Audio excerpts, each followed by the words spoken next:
Hello, I'm TNT the Insane, and we're gonna be inspecting the inside of this person's hellish Emerald City Ripper hole. This is this is gonna be horrible, isn't it? But at least I get to beat the Emerald City Ripper to death with my bare hands. You know it's coming. You know it's coming. You know it's coming.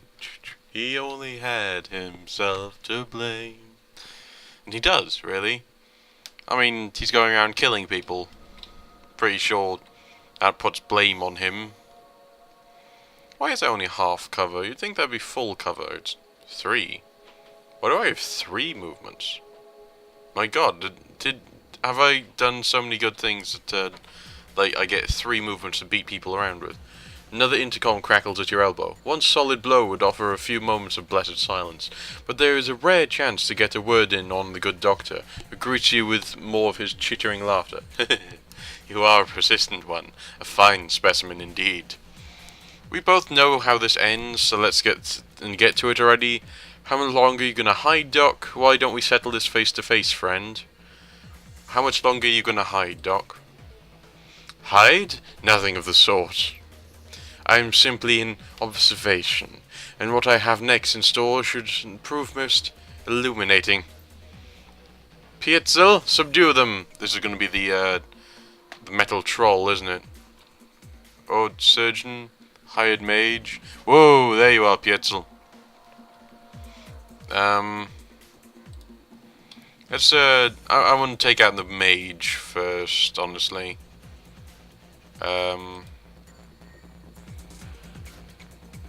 Okay, so it's going to take us a couple of rounds just to get out there.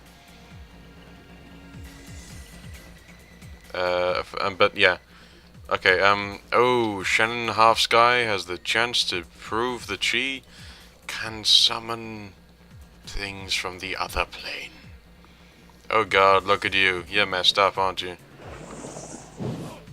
Oh god, 12 damage. Oh, and he gets extra accuracy. See, this is why I'm taking out the mage first. Choppy choppy. Oh my god. Oh my god, that was messy. Oh my god, I feel sorry for him now. Choppy choppy. I'm not going to stop doing it though, you know. Yes. Let's, I was using my machete as well. I could have used an axe. There, an axe. So much better. I'll get on this ley line, and I will cast, no wait, that guy took like 12 damage. Here.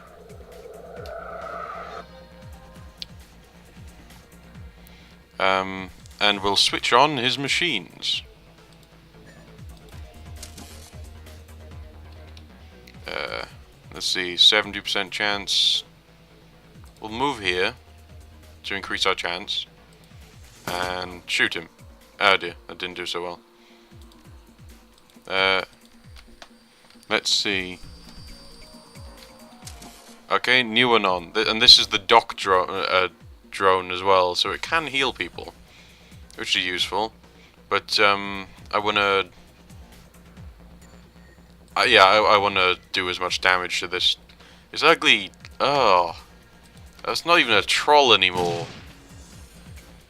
I mean, trolls are pretty ugly to begin with, I will give you that. Oh, look at that thing. Pestilence. Is that his name? Yeah. Look at that. Uh-oh. Uh-oh.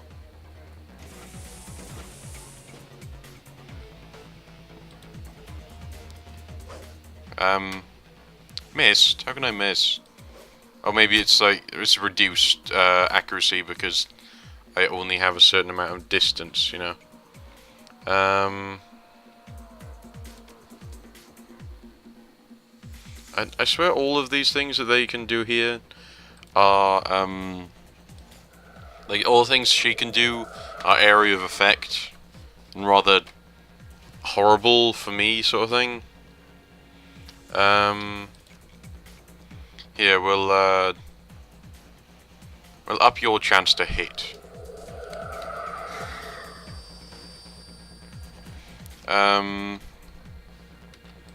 Ooh, it doesn't have anything.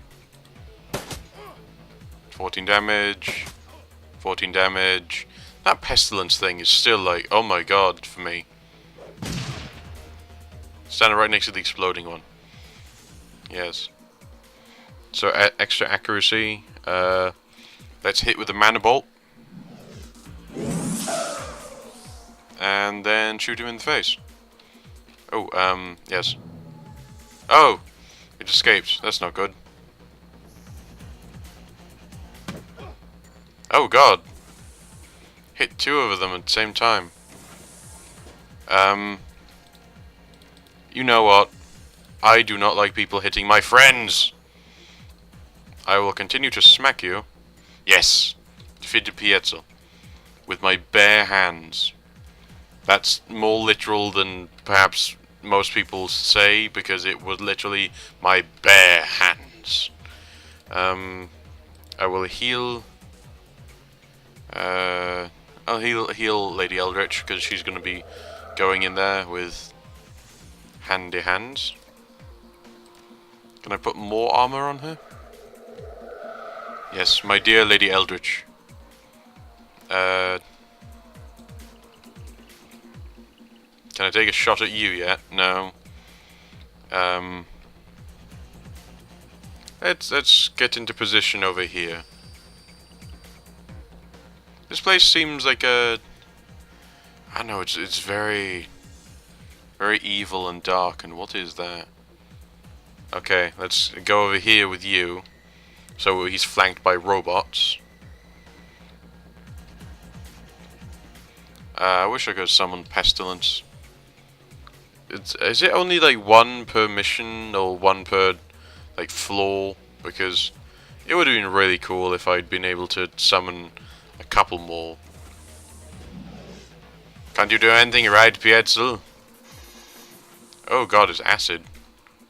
Thank you for getting in my range. Time to punch you in the face. Oh, look at you. Yeah, I get 3 hits now. Especially with my bare hands, at least. I can't heal anyone yet. Let's put some more armor on. And increase your chance to hit. Because you're going to have to do a running.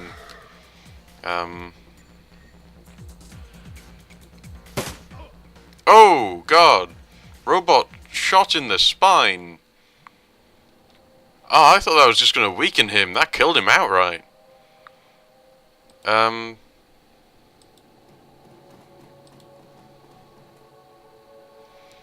Holmes drops to the ground, the light in his eyes fading fast, but something keeps the shriveled husk of his soul stuck to this mortal coil for a few more moments. This place of broken things, I remake them. She asked me to remake her. He manages one more laugh, his glazed eyes rolling towards a workbench across the way. She was playing both of us. Oh dear. Then, with a final bloody whimper, the Emerald City Ripper breathes his last. I do wish I could have punched him to death with my own hands, but... ah well. Hey, let's spend some of this karma that we've got sitting around here. Yeah, it's nice that we managed to get more movement and stuff, like there.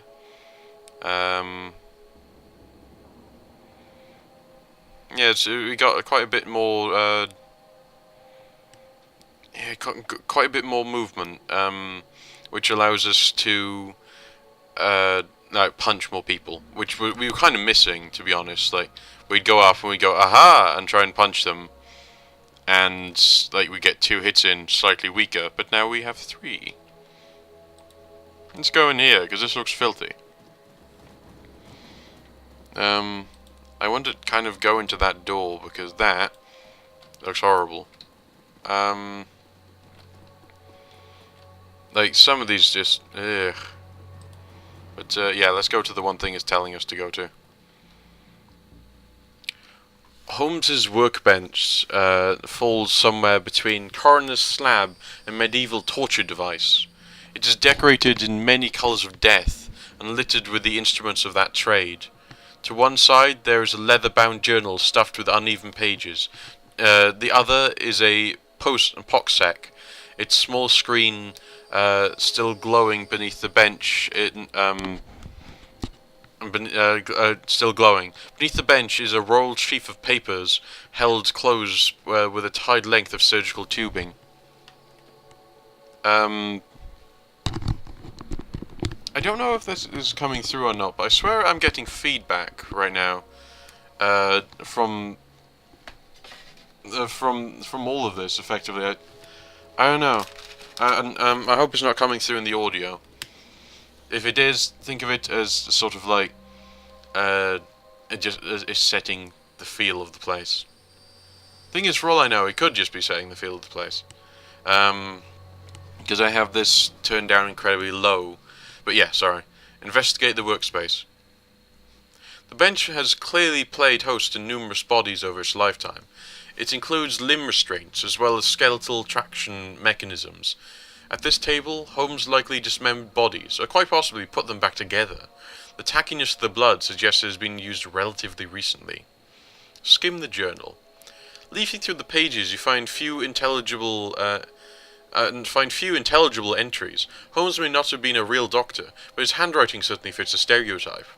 Stuffed in the last few pages is a copy of a disinterment order from the local cemetery, with the grave's occupants marked as Melinda Watts. Access the pocket secretary. Holmes is still logged in, granting you access to his currently loaded files. Prominent among them is a hospital report from a donor program. It lists the organs beside the names and vital statistics of those recipients. Your eye catches Sam Watts' name beside the entry for liver. Also on the list are the Ripper's other known victims, along with several others who may have shared in the same fate. I thought so.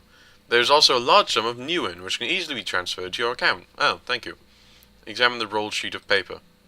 That wouldn't seem dodgy at all, would it? I mean, I suddenly wind up with a ton of money straight from the Emerald City Ripper's account in my bank account. That's a bit of a silly thing to do.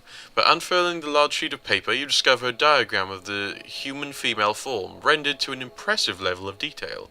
It appears to be the blueprints for making Holmes's very own monster. So I'm basically playing the angry villagers to Frankenstein's monster. Or to Frankenstein. He was Frankenstein. That dead corpse, what disappeared, is Frankenstein. Shouldn't we, free some of these people in the test tubes? Or at least kill them? Or both? Hello? Why are there semi-naked people in this room? Male Bunraku. Let's go with the male Bunraku then. His chip slot is still fresh, the open wound pink and wet and lurid. His voice drips innuendo, but his eye says nobody's home. Oh, Bunraku. The prostitute people. Well, hello there. Did you come to play? Are you okay? How long have you been here? Of course we're okay. We're ready for a little party. You want to have a little play party with me, by her name. She's assembled in a standard config, face of a schoolgirl, body of a stripper. You'd need some thick beer goggles to miss the work she's had done. Oh, that was the female one. It said she, so it was the male one? The puppet stares blankly at you. Can I get these people out? Because I feel uncomfortable. Just leaving them behind. The basic Persifix chip wiper. I don't like the sound of that thing. I wonder if I can inspect it in my inventory. Okay, inventory. Cyberware, no.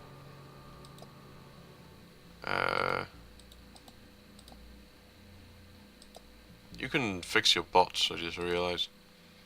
Mission items. Comb. Steel earring, infirmary key. Uh, can be used to clear out the active memory of a SimSense Persifix chip. Right, so I can clear out the things programmed in. Erase Holmes' programming. There we go. His eyes focus and his hands race slowly to touch his head wound. The fingers come away wet and sticky. Panic twitches in the corner of his mouth and he surveys the room. First you, then the girl, then down to his own body, which is no longer his. Sweet Jesus, what did he do? What am I? He begins weeping, his body racked in great inconsolable heaving sobs. Well, it's something. Look, you're alive and you're not mental.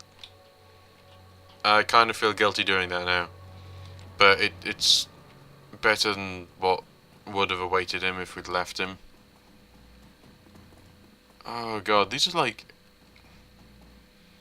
I don't know, these are like proper homes. Like he's trying to set up an actual place for people to live. Why can't I give this to the girl as well? We're leaving her here.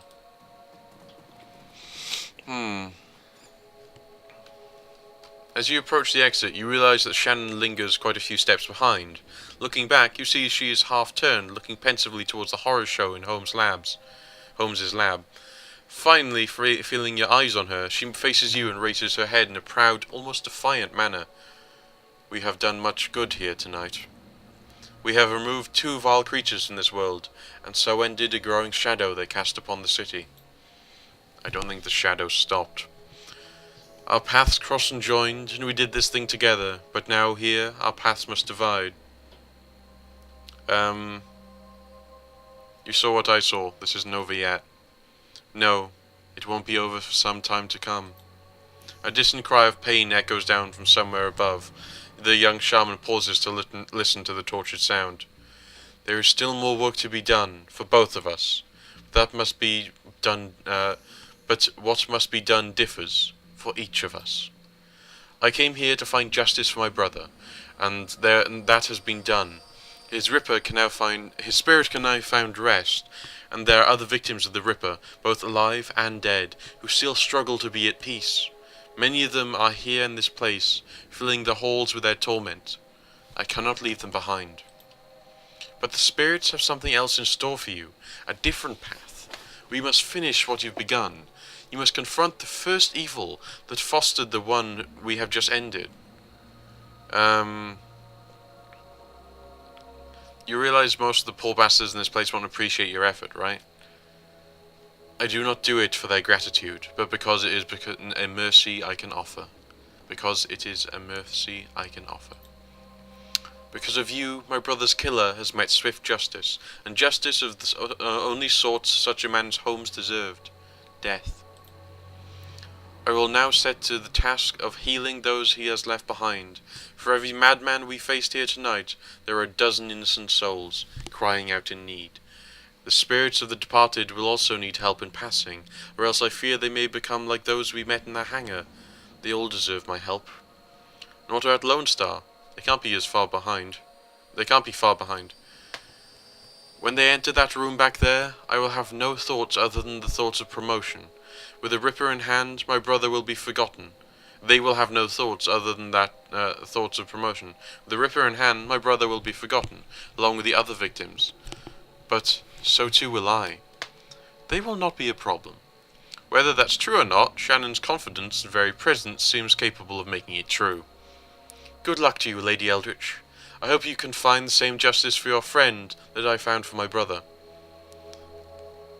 I appreciate that, and good luck to you. Okay. It was nice having Shannon along. Yeah, let's continue. Loose ends. The ride back to the Seamstresses Union is quiet compared to the pandemonium left behind at Mercy Mental Hospital. Lone Star Squad cars pass you on the road, sirens blaring, no doubt in response to the aftermath of your showdown with the late Dr. Henry Holmes. The Emerald City Ripper. The man who violently repossessed the internal organs of Sam and Jessica's mother, Melinda Watts. And although the killer is dead, and his grip in the city is broken, it's clear he wasn't working alone. There are loose ends aching to be tied. The taxi turns into Redmond Way, cruising past now familiar landmarks until the Seamsters Union, in all its decadent, seedy glory, materializes between swipes of the overworked windshield wipers. Time to evaluate the next move. Well, we killed the Emerald City Ripper, that's a start. But it is only a start. The Union is quiet this afternoon. The salarymen and wage slaves have migrated from nearby offices and suburbs to dabble in the exotic yet. Ooh, it's John McLean. And it's everyone. I don't know who you are. You could be Paco in Not His Dumb Thing. There she is. Johnny Clean is talking with Cherry Bomb and Mrs. Kubota when you woke up. We were just talking about you, Lady Eldritch. The Emerald City Ripper! and the Emerald City Ripper! Ironic that you tracked a serial killer to a mental hospital. Johnny Clean told us where you were going, Ome. We have been waiting for you to return. Thought you knew better than that, Johnny. Oh, sometimes I really wish I went with an elf or someone with high charisma so I can go down here.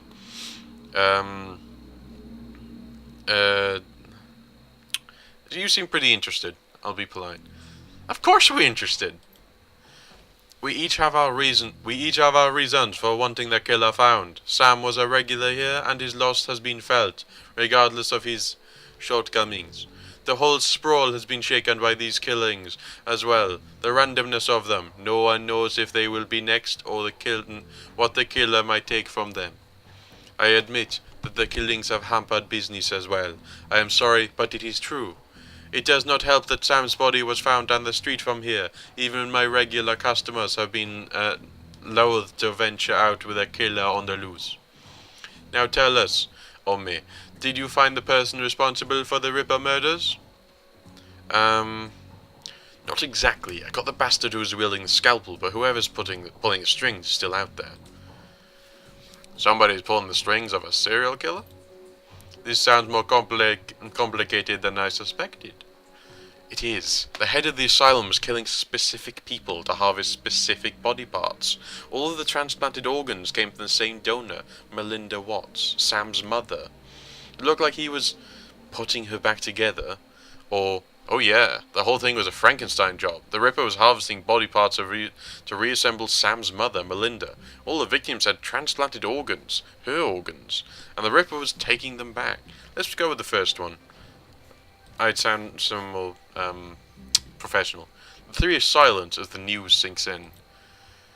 So, Sam had an organ transplanted from his mother? And then the Ripper killed Sam? And all those people just to reassemble Sam's mother? That's about the size of it, yeah. I sense a cause and effect in this. Coyote and Jake Armitage just left here to attend Sam's funeral. I am told that there will be a reinterment ceremony for his mother as well. Uh-oh. His sister invited me to the funeral and the reinterment when I met her here. Right, a reinterment ceremony. Interesting. Sounds like she'll be buried with all her missing body parts. I'm going to say the sister. Think her sister Jessica has something to do with this? Hang on, I saw Sam's sister when she was here the other day. She was a corpse, she was as corp as they come. But I can't imagine a lady like that behind a series of murders. There's got to be something else going on. It was clear that you must go to the funeral and talk with Jessica Watts, Lady Eldridge. And I need to pay my respects to Sam. Of course. Mrs. Kubota raises her hand and the conversation stops. Wait, before you go. There is one thing you did not tell us, Lady Eldridge. Where is the Emerald City Ripper now? Well, he isn't in heaven, I'm sure of that. She nods in satisfaction. Hi, that is good. Plan your next... You gotta plan your next move. Plan your next move. Not a holiday. Is Mr. Clue around here? I want to talk to Mr. Clue. Oh, hello Mr. Clue. You're so reliable, my dear. Welcome back, Lady Eldritch. Good to be back, Mr. Clue. What's the latest news? I feel like I should be asking you. Word around here is that you were closing in on the Ripper when you last left. Dare I ask how that went? Sam's killer has met his end. Sam would be grateful, I'm sure. And yet your shoulders are no more relaxed, and you still survey the room like a woman who has yet to return from war. This is Nova, is it? There have been some complications. The big guy sighs. I was hoping this would soon be all behind us. The Baron's has a short memory, but for wounds such as these, it makes an exception. To see this prolonged, I fear for how it may forever change the landscape. Gangs have already started to take advantage of the chaos left in the Ripper's wake, and that can only serve to destabilize what semblance of order there was, paving the way for megacorps to make land grabs and push poor Sinless further to the fringes where the dangers are greatest. Sooner or later, even the Union could be threatened. It would take an army, Mr. Clue. Maybe a couple. Take care, Lady Eldritch. See, if this game had like a dating thing and it gave me a choice of if I wanted my character to like sleep with anyone, it would be him. I know that's weird to think, but I just feel like he's a really good character and my character would be charmed by him. They're both not as brutal as they seem, and I'll just put that in. I mean, seriously, I don't need this anymore. Not as brutal as they seem, and they're both pretty friendly, know how to handle themselves in the scrap. Doc Castle looks at you and looks to be better rested and in better spirits than last time you saw her. She also clearly had a shower and a change of clothes, maybe in some sleep. Her eyes are sharp, and when they turn up from her work to greet you, welcome back, Lady Eldritch. Still in one piece, I see. More's a pity for me, but I'll still take your money. Perhaps a full physical is in order, or we can call it a medical consultation. That's where I roughly determine the odds of your survival based on your professional proclivities.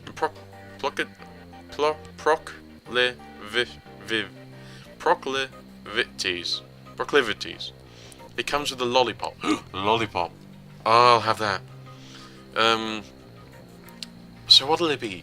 That's actually kind of rude. Actually, I'm curious how many patients you've lost over the years. That's... ouch. I'm gonna ask it, but ouch. Dr. Castle sets down her work and fixes you with a hard look. Her expression normally falls on an axis of varying degrees of indifference, depending on her level of tiredness. But now, it has shifted over to something decidedly darker. Is this a morbid curiosity? I didn't mean to upset you. It's fine, and I have no reservations about answering the question. To give you a hard number is difficult. There are many who I would have considered patients that never made it home. So I suppose one could say they died while under my care, though not as a result of it. But the number I think you would want is the number of patients who died on my table, and that number is 6. 6 who I was unable to save, spread across a 13-year career. That's good, actually. And I remember each and every one, down to the smallest detail, including the moment where I realized I could do nothing more for them. I would argue that 4 of those 6 were beyond help from the moment they passed through my door. The 5th died as a result of complications while installing a stolen piece of experimental cyberware, which I had cautioned against using. And the 6th? Entirely my fault. I made a mistake. I can't claim I was overtired, or inexperienced, or distracted. I simply made a wrong decision, and a young man died as a result. I'm sorry, Dr. Castle. She picks up her tablet and resumes her work. Yes, well, will there be anything else? I kind of feel mean for bothering her. Ooh, when triggered you will dodge the first attack. I don't know, I kind of want some of this stuff, and I do have the money for it now. I've got, like, enough for that, but, Yeah, I don't know. Oh look, there's the Neon Ghost. You should go check out her channel on YouTube. It's pretty good. I don't think she does it as regularly as I do, but it's still pretty good. Algernon, you freaky, weird, black man. No one say I'm racist, it's true. Algernon stands stock still, his eyes closed and his face composed in a mask of stern concentration. But then a small snore escapes his nose, instantly shattering the elf's carefully manicured mystique. A clearing of your throat is enough to arouse the talismonger from his meditation. Ah, Lady Eldritch, I was watching your approach from the astral realm. No, you weren't, you bleeding liar. So good of you to visit again. Where's the, you were asleep, you bleeding bugger. What might I do for you on this fine day? So how are things in the astral? Always a curious place, the astral. Though a mirror world to our own, it is ever changing. I suppose the same can be said of our reality, but things are of a transitory nature here on the physical plane can cause long-lasting changes in the astral. The barrens that we can see and touch records the past with bloodstains on the sidewalk and bullet holes in storefront walls. But the astral goes further, recording the emotions that accompanied these acts of violence, these events. Texture, astral space. Oh, then you do not want to go to Mercy Mental Hospital. That place has got to be textured to hell by now. I wonder how people might act if they could see and feel what gets left behind. Sadly, not all who are awakened to the astral plane have their eyes so opened. There are plenty of magicians who revel in the dark energies left in astral space. But enough of my doomsaying. You must be here for better things. You must have better things to do. Is there any way I can help? No, I just like talking to you, Algernon. You're weird. I'm not like that. You're a troll, I think. Hey lady, I got some armored clothing here if you're interested. Ooh, armored clothing. Is exactly what we already have. Yeah, this isn't stuff that I need. Let's talk to T.B. Gruberman. I like him. On his workbench, Buster currently has a mil-spec shotgun fully disassembled and his part neatly arranged. He lovingly massages each piece of microfiber cloth coated in some kind of gun oil or polish. Whatever the stuff is, it leaves the pieces shining brilliantly and pungent as hell. Got some catalogs just come in, if you might be interested in the order. I can get gear shipped overnight from the manufacturer, though I won't lie to you, you'll be paying for the convenience. Otherwise, I got plenty of the usual bang-bangs waiting for a good home. What do you say? What's the new hotness when it comes to dealing damage, Buster? Well, there are two schools of thought of the matter. There are those who swear by the smart guns and such because they make the weapon more accurate and thus more deadly. Then there are those who subscribe to the bigger boom theory, putting all their money into the biggest and baddest rounds. But, you ask me, it's all situational, and that's where the real advances come from. You can pack a Panther assault cannon, but it won't do you no favors if you're fighting in a basement hallway. By the same token, a room sweeper might carve up your average pack of gangers up close and personal, but its range is a big limitation. Military life never taught me that, and it was dealing to runners like yourself that afforded me this epiphany. You've got to be ready for anything. I just like I like talking to TV Gruberman, so I can do that voice. On that note, might I interest you in some custom mods, or perhaps some specialty grenades? I'll take a look at what you got. Specialty grenades, yay! That's a big banger. I don't have the range combat stuff for that though. The katana is still like, ooh, I kind of want it, but it just doesn't do enough damage. Like, doesn't do the same amount of damage as the axe. Yeah, these are stuff I already looked at. Really, the smoke grenades, but nah. Nothing right now. Let's talk to David Fry II. Talk to him. I'm inside a machine. Ah. Hey there, what's up? Nothing right now. Okay. You had nothing to say at all. Nothing interesting. I kind of feel sorry about upsetting Duck Castle. And here we go. We're gonna head off to wherever we were. Where's that lady who was selling like weapons over here? Because I haven't seen her since the beginning. Or is she around and I've forgotten what her name was or something? Take a cab to Sam and Melinda Watts' funeral. Watts' funeral. Confirm. And we will leave it here once it saves for us. Family debts. The sun has nearly set when you reach Our Lady of the Blessed Sacrament. Its cemetery, dilapidated and overgrown, sits atop a small hill on the outskirts of the city, a sombre enclave of the dead overlooking the sprawl of the living. The Seattle rain continues unabated, and lightning appears over the mountains, exposing the landscape in staccato pulses of stark flashes. You walk the gravel path to the gates of the cemetery. Up ahead you see Coyote and Jake standing in the gravesite alongside Jessica Watts and another mourner, a beautiful elven woman in a six-figure outfit.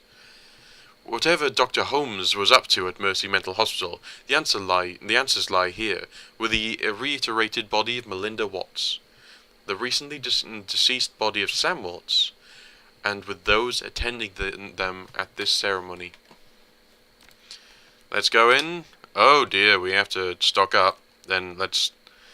if we're stocking up, I'm going to put that back on. This will be my first weapon, but I don't know, in case I need to machete someone in the face or something. It's always good. It comforts me. Confirm. And we will leave it here, I believe. We will enter... Yes, I have unspent karma, yes. We'll enter this mess of a situation when the time calls for it, aka tomorrow. I hope you enjoyed. I hope you found this interesting. I hope you like me murdering the Emerald City Ripper as much as I like murdering him myself. I hope you don't find that a dodgy thing to say. Goodbye, everyone.